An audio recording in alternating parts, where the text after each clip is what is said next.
Assalamualaikum warahmatullahi wabarakatuh. Masya Allah, tabarakallah. Hai Besti, mohon maaf Bunda muncul lagi ya.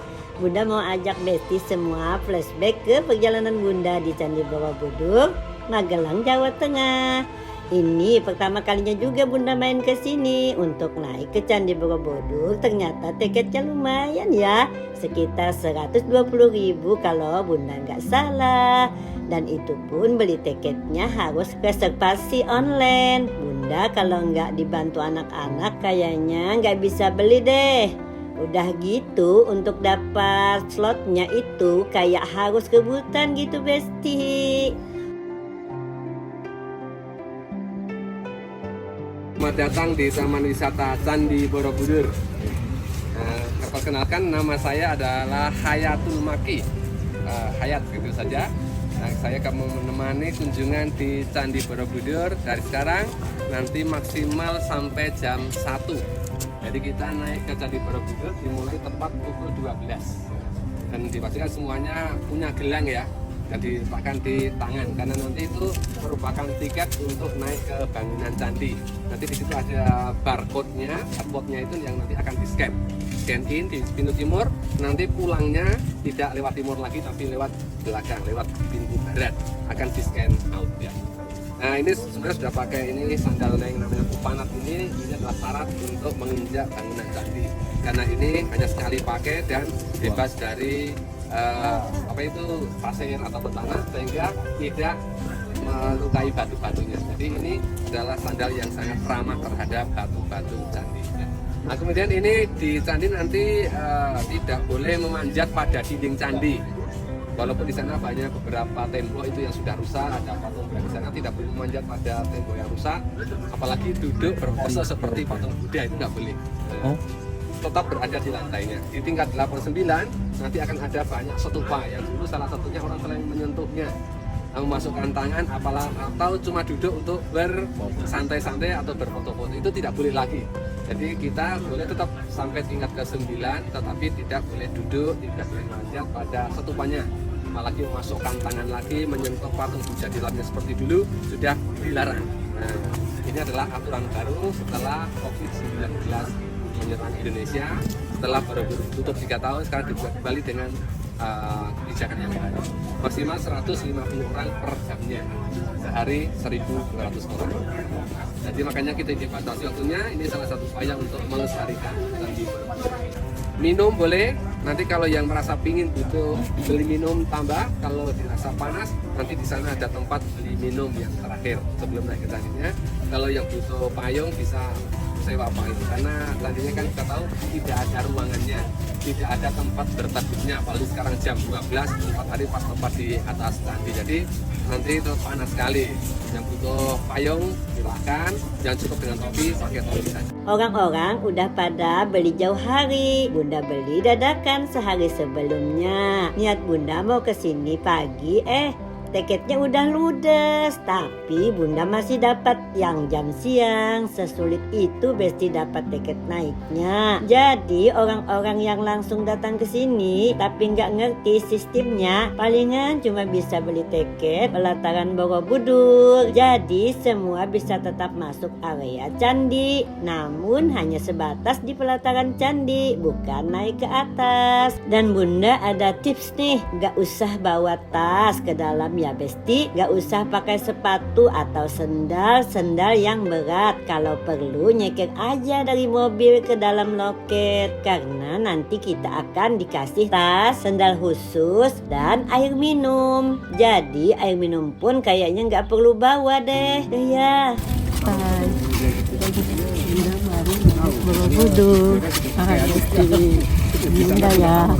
Makin banyak bawaan, makin berat beban kita naik ke atas. Kalau payung penting sih menurut Bunda, apalagi kalau dapat jam kunjungan yang siang.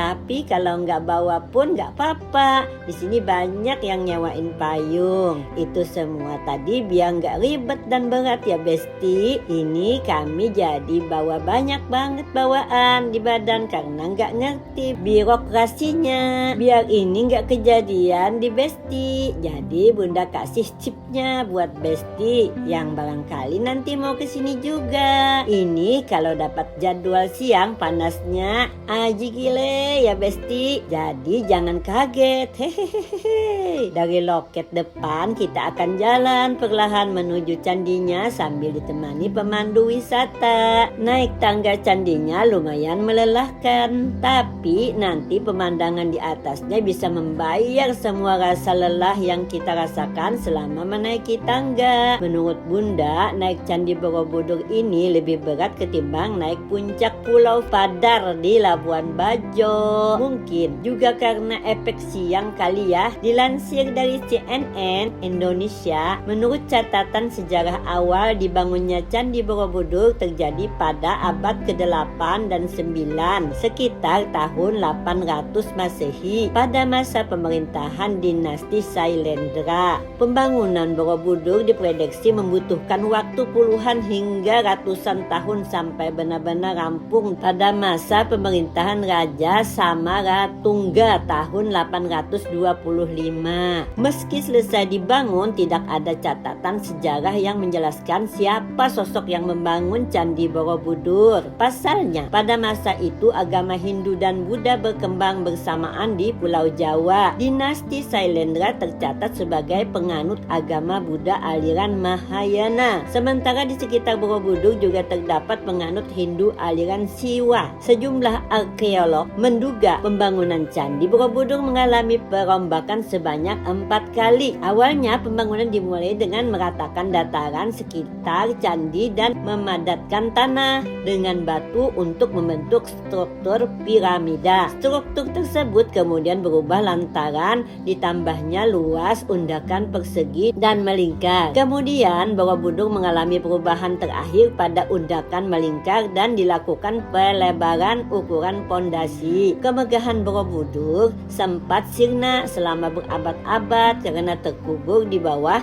lapisan tanah dan debu vulkanik yang kemudian ditumbuhi pohon dan semak belukar hingga menyerupai bukit. Tidak diketahui alasan pasti Borobudur ditinggalkan penduduknya saat itu. Teori sejarah mengarah pada erupsi gunung Merapi dan beralihnya keyakinan penduduk dari Buddha ke Islam. Kembalinya kemasyhuran Candi Borobudur terjadi pada masa Thomas Stamford Raffles saat menjabat sebagai Gubernur Jenderal di Pulau Jawa pada tahun 1811. Penemuan kembali terjadi saat Raffles mendengar terdapat sebuah bangunan besar tersembunyi jauh di dalam hutan dekat desa Bumi Segoro. Raffles kemudian mengutus seorang insinyur Belanda bernama Christian Cornelius untuk memeriksanya. Tersiarnya kabar penemuan kembali Borobudur juga menjadi malapetaka terjadinya kerusakan di banyak tempat. Sampai pada akhir 1960-an pemerintah Indonesia meminta bantuan kepada UNESCO untuk mengatasi permasalahan di Candi Borobudur. Dalam sejarah Candi Borobudur, renovasinya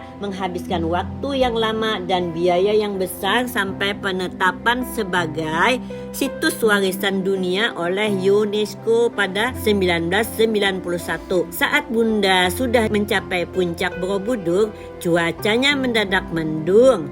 Jadi lumayan sejuk pas di atas.